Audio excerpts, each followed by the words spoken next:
जिसमें हमने we not voltage calculate करने हैं, ठीक है जी। तो देखें इसमें भी लूप एनालिसिस ही इस्तेमाल होना है, यानी मैश एनालिसिस उसने बोला तो लूप एनालिसिस ही होगा। उसकी वजह यह है क्योंकि इसमें भी देखो कोई मतलब कि सुपर लूप या सुपर मैश की कोई कंडीशन नहीं है, तो आम हम लूप एनालिसिस ही अप्लाई करने वाले हैं। तो सबसे पहले बच्चों हमने क्या करना है, लूप आइडेंटिफाई कर लेने हैं, ठीक है जी।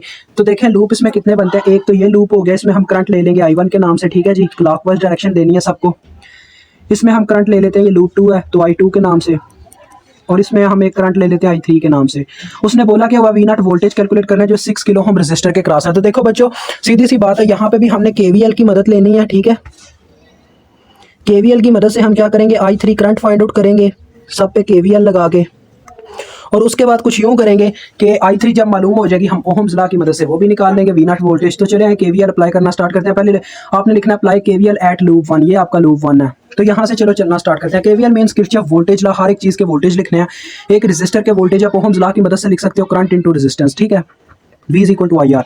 तो पहले यहाँ से चलना स्टार्ट करते हैं। देखो स्टूडेंट्स करंट अपनी डायरेक्शन के अकॉर्डिंग इसके नेगेटिव पोल में एंटर करिए, लिहाजा ये आ जाएंगे -10। मजीद आगे बढ़ते हैं तो करंट गुजरती है 2 किलो ओम रेजिस्टर में से, तो इसके वोल्टेज क्या आएंगे 2K/I1, यानी कि करंट इनटू रेजिस्टेंस फार्मूला बन गया, ठीक है। According to Ohm's law RI is equal to V होता है, तो वोल्टेज हमने इसके लिख दिए। मजीद आगे बढ़ते हैं तो 3 किलो ओम का रेजिस्टर आता है, तो देखो इसके क्या बनेंगे 3K/I1, क्योंकि इसमें से भी सिर्फ I1 करंट पास कर रही है। लेकिन जब बात आती है 4 किलो ओम रेजिस्टर की, तो इसमें से देखो बच्चों दो करंट्स पास कर रही हैं, एक हमारी I1 तो दूसरे नंबर पे I2, जो कि ऊपर की तरफ जा रही है। I2 देखें इस तरह से ऊपर की तरफ जा रही है, I1 ऐसे नीचे आ रही है, यानी कि दोनों की डायरेक्शन अपोजिट है।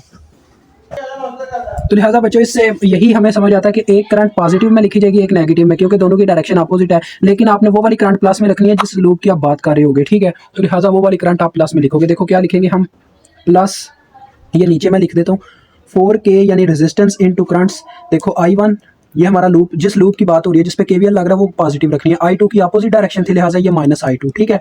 इसी तरह से जब 3 किलो ओम में से करंट गुजरती है, तो देखो इसमें से भी दो करंट्स पास कर रही हैं। I1 ऐसे नीचे जा रही है, I3 ऐसे ऊपर जा रही है, तो दोनों की अपोजिट डायरेक्शन है। लेकिन कौन सी करंट प्लस में रखेंगे, जिसकी लूप के ऊपर केवीएल चल रहा है, तो लिखा जाएगा I1 -I3, ठीक है बच्चों। तो देखो गाइस जब आगे बढ़े तो इसके पॉजिटिव पोल में करंट एंटर हुई, लिहाजा ये +8 वोल्ट आ गए इज इक्वल टू 0, क्योंकि चक्कर मुकम्मल हो गया। हम वहीं पे वापस आके जहाँ से चलना स्टार्ट किया।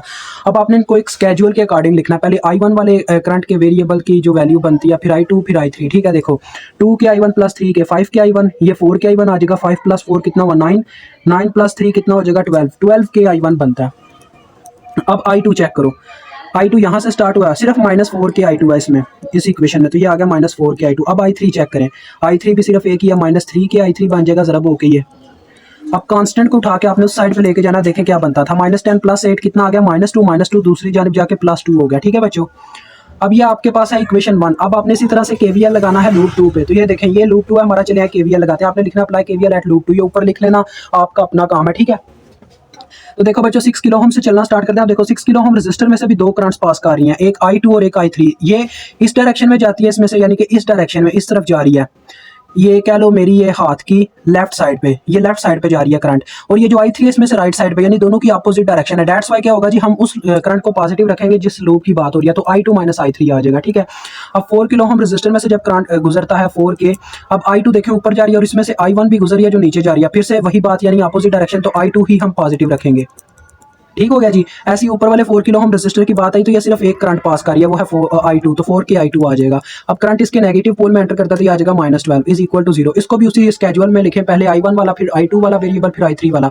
I2 I1 वाला चेक करें, सिर्फ एक ही है, -4K/I1 आ जाएगा। तो ये आ गया शुरू में -4K/I1, ठीक है बच्चों। मजीद आगे I2 वाले देखो 6K/I2 + 4K/I2, 10 और 4 14, 14K/I2 आपके पास आ गया, ठीक है। अब उसके बाद आपने I3 वाले देखने, I3 वाला भी एक ही है, -6K/I3, और ये आप कांस्टेंट देखें सिर्फ एक ही था जो दूसरी जानिब जाके +12 हो गया, तो ये इक्वेशन 2 आपके पास आ गई, ठीक है। अब बच्चों आपने क्या करना है जी, लूप 3 के ऊपर केवीएल लगाना है। ये हमारा लूप 3 इसके ऊपर मैं केवीएल लगाने लगूँ। यहाँ से चलना स्टार्ट करते हैं। देखिए करंट इसके नेगेटिव पोल में एंटर करेगा 8 के, तो ये आ जाएगा -8। मजीद आगे बढ़ते हैं, 3 किलो ओम का रेजिस्टर आता है, इसमें से भी दो करंट्स पास कर रही है। देखें I3 ऐसे ऊपर जा रही है, I1 ऐसे नीचे आ रही है, अपोजिट डायरेक्शन, लेकिन लूप 3 की बात है, लिहाजा लूप 3 की करंट पॉजिटिव रखी जाएगी, ठीक है। इस तरह से 6 किलो ओम का भी वही चक्कर होगा, दोनों की अपोजिट डायरेक्शन होगी। I3 इधर जा रही होगी, I2 इधर जा रही होगी, लेकिन लूप 3 इस दफा बात कर रहे हैं, तो लिहाजा लूप 3 की करंट पॉजिटिव रखेंगे, I3 यानी। अब देखो 6 किलो ओम में से सिर्फ एक करंट पास कर रहा है, तो ये आ जाएगा 6K/I3, ठीक है बच्चों, इज इक्वल टू 0, क्योंकि चक्कर मुकम्मल होगा। इसको भी उसी स्केड्यूल में लिखो, पहले I1 वाला, तो ये -3K/I1 है इस पूरी इक्वेशन में सिर्फ, तो ये आ गया। अब I2 वाले चेक करो, I2 वाला भी एक ही है, -6K/I2। अब i3 वाले देखो, 3 के i3 प्लस 6 के i3, 6 और 6 12 हो गया, 12 और 3 15, 15 के i3 आ गया। ठीक है बच्चों, और ये -8 था, दूसरी जानब जाके +8 हो गया। ये हमारी इक्वेशन 3 आ गई। अब इसको हम मैट्रिक्स फॉर्म में लिख के हल कर देंगे कैलकुलेटर के थ्रू। जिन बच्चों को नहीं पता कि कैसे कैलकुलेटर के थ्रू ये हल होता है, आप हमारी एग्जांपल 3.1 में जाके समझिएगा, वहां पे मैंने कैलकुलेटर के थ्रू कैसे मैट्रिक्स को सॉल्व करते हैं ये बताया हुआ है। तो अब वो मेरी ड्यूटी नहीं है मैं बार बार एक्सप्लेन करूँ, ऐसे वीडियो काफी लंबी हो जाएगी। ठीक है, तो आपने वो जाके समझ लेनी है। पहले हम इक्वेशन 1 के साथ जो कॉन्स्टेंट है ना वेरिएबल्स के साथ, उनको लिखना है। देखें 12 के, फिर -4 के, फिर -3 के, इसी तरह से फिर दूसरी इक्वेशन के, तो ये देखें -4 के, फिर 14 के, और फिर -6 के। अब ये हमारी तीसरी इक्वेशन है, इसके भी ऐसे ही -3 के, -6 के, 15 के। डेट्स वाई हम कहते हैं बच्चों की अरेंजमेंट सेम होनी चाहिए, मतलब पहले i1 वाला, फिर i2 वाला, फिर i3 वाला। अब जो वेरिएबल्स थे उनको ऐसे कॉलम वाइज लिख देना। देखिए इस हमारी फॉर्म में वेरिएबल है, इज इक्वल टू वाले नंबर भी कॉलम वाइज लिख देने। क्या थे जी, यहाँ पे पहली का 2 था, दूसरी इक्वेशन का 12 था, तीसरी का 8 था। अब मैं इन तीनों की वैल्यूज निकाल के आपको ना डायरेक्ट यहाँ पे लिख के दिखाता हूँ। आपने क्या करना है, बस वो एग्जांपल समझनी है, जाके एग्जांपल 3.1 उसमें आपको मेथड पता होगा। जिन बच्चों ने ओवरऑल हमारे चैनल को फॉलो करके हर एक चीज़ देखी है, उन्हें तो पहले ही पता होगा कैसे निकालना है। मैं उनके लिए कह रहा हूँ बच्चों जिनको नहीं इस चीज़ का पता। ठीक है, मैं आपको निकाल के बताता हूँ। हाँ जी, तो बच्चों इन तीनों की वैल्यूज भी देखें, मेरे पास कैलकुलेटर में आ गई हैं। तो बच्चों एक चीज़ याद रखना, अगर आपके रजिस्टर किलो में होना हमें, हाँ जब भी, तो आपकी जो करंट्स होती हैं हमेशा मिली में आती हैं। देखें कैलकुलेटर में कोई किलो वाला मैंने सीन नहीं ऐड किया, मैंने सिर्फ बस इतना लिखा है जैसे वैल्यूज़ थी। ठीक है, तो उसने मुझे सिंपल वैल्यूज़ दी हैं, लेकिन मैं इसका आंसर आएगा मिली में। क्यों? क्योंकि हमारे रजिस्टर किस में है, किलो में है, डेट्स वाई ये मिली में आएंगी। तो i1 की वैल्यू वो मुझे दे रहा है 1.15 मिली एम्पेयर, i2 की वैल्यू दे रहा है 1.82 मिली एम्पेयर। ठीक है बच्चों, और लास्ट में i3 की वैल्यू है 1.5 मिली एम्पेयर। नाउ अब हम बस V0 की वैल्यू कैलकुलेट कर लेंगे। देखें V0 इज इक्वल टू, हमारे पास आ जाएगा फार्मूला, देखो 6 के इसकी रेजिस्टेंस, रजिस्टर के क्रॉस ये मतलब कि वोल्टेज है, और i3 देखिए इसके कौन से पोल में एंटर करते हैं उस लिहाज से i3 के साथ साइन आएगा। i3 इसके पॉजिटिव पोल में एंटर करती है अपनी डायरेक्शन के according, that's why i3 plus में लिखी जाएगी। तो 6 के इंटू i3 की वैल्यू जो कि हमारे पास 1.5 मिली। अब इसको चेक कर लेंगे कितनी बनती है, 18 वोल्ट आ जाएंगे जितने मुझे लग रहा है, पर मैं फिर भी चेक करना चाहूँगा। 18 नहीं, शायद 9 वोल्ट बच्चों, मैं गलती कर दूँ, 1 मिनट बस जी, 9 वोल्ट आते हैं। इसको ओवर 2 करके 9 वोल्ट लिख लो। ठीक है, ये 9 वोल्ट आते हैं। कैलकुलेटर की इशू मतलब कि जल्दबाजी में मैंने 18 ही आपको कह दिया, तो ये चेक कर लीजिएगा, 9 वोल्ट इसका आंसर है वैसे।